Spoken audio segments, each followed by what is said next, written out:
Hei pawb a chroeso yn ôl i Theatr Clwyd, lle dwi'n recordio cyngerdd arbennig i fynd ar-lein, ac ar y funud dwi'n aros i fynd ar y llwyfan. Seddi gwag fydd i'r sioe yma yn anffodus, ond lot o bobl yn gwylio ar-lein gobeithio. Mae yna tua 8 o artistiaid gwych yn canu a pherfformio caneuon sydd yn amrywio o fyd y sioe cerdd i ganu clasurol, ac hefyd mae'r sioe yn cynnwys caneuon gwreiddiol Cymraeg.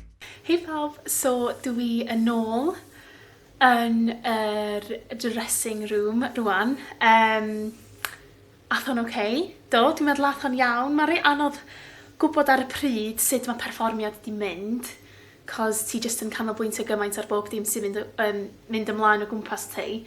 Ond, ia, oedd o'n deimlad really neis bod yn ôl ar llwyfan. So dwi'n meddwl na i mynd i nôl bach o ginio, na i editio fideo Label Deg sydd byddwch chi gobeithio wedi gweld. Fel ydych chi'n gweld, dydy o ddim yr diwrnod neisia yma yn yr wyddgrug, fedra i dynnu hwn off rwan, ond mae Theatr Clwyd wastad yn edrych yn neis. Oce, so fi newydd gael cinio, dwi'n teimlo lot gwell, ac I guess dyna o'n i'n dweithio chi bore yma, mae'n bwysig cael brecwast da oherwydd ti jyst ddim yn gwybod pryd gei di fwyd nesa. Mae'n swnio dramatig, ond dydy o ddim, mae jyst diwrnod yn mynd yn really sydyn. A rwan mae o jyst yn fater o aros o gwmpas oherwydd di'r call nesa ddim tan chwarter wedi 5. So chwarter wedi 5 tan tua 6 a fyddwn ni wedi gorffen diwrnod. Lot o bod yn cwmni ti dy hun a trio wneud gymaint o ti'n gallu. O'n i hefyd yn meddwl fyswn i'n dangos i chi ystad a'r masg fi.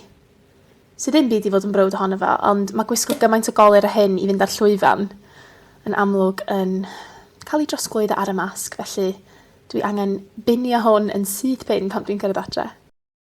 O'n i jyst yn meddwl byswn ni yn dod â chi fewn i'r auditorium rwan. Mae yna berfformwyr ar y llwyfan, so gobeithio bod nhw ddim yn canu a fedra i jyst dod â chi fewn a dangos y llwyfan i chi, dangos just sut mae bob dim yn gweithio.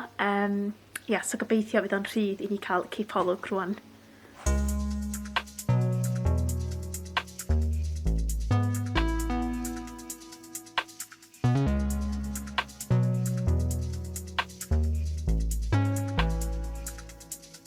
Fel ydych chi newydd weld cipolwg ar yr theatr yma yn Theatr Clwyd, mae o yn safle hyfryd. Ac mae Theatr Clwyd yn theatr bwysig iawn i hanes theatre yma ym Mhrydain. Mae yna lot o pethau'n digwydd o fewn yr theatr sydd ddim fel arfer yn digwydd o fewn theatre. So mae o yn theatr andros o bwysig. So ia, ydych chi wedi cael cipolwg ar y llwyfan. Fel ydych chi'n gweld oedd yna ddynion sain, dynion camera, goleuo, a wedyn mae pawb yn cydweithio i greu cyngerdd. A dwi yn edrych ymlaen i chi weld y cyngerdd gobeithio. Mae'r holl arian ar gyfer tocyn yn mynd tuag at yr Eisteddfod yr Urdd Binbych blwyddyn nesaf. So mae'n mynd at achos arbennig iawn. A dyna ni diwedd y dydd yma yn Theatr Clwyd. Mae wedi bod yn lyflu o ddiwrnod, ond dwi wedi blino rwan. Ac wrth gwrs mae'n mynd at achos mor dda. So dwi yn mynd i ddiweddu'r vlog yn fama, ond gobeithio bod chi wedi mwynhau y fideo. Cofiwch hoffi'r fideo, tanysgrifio i Label Deg, a wnawn ni weld chi gyd yn y fideo nesaf.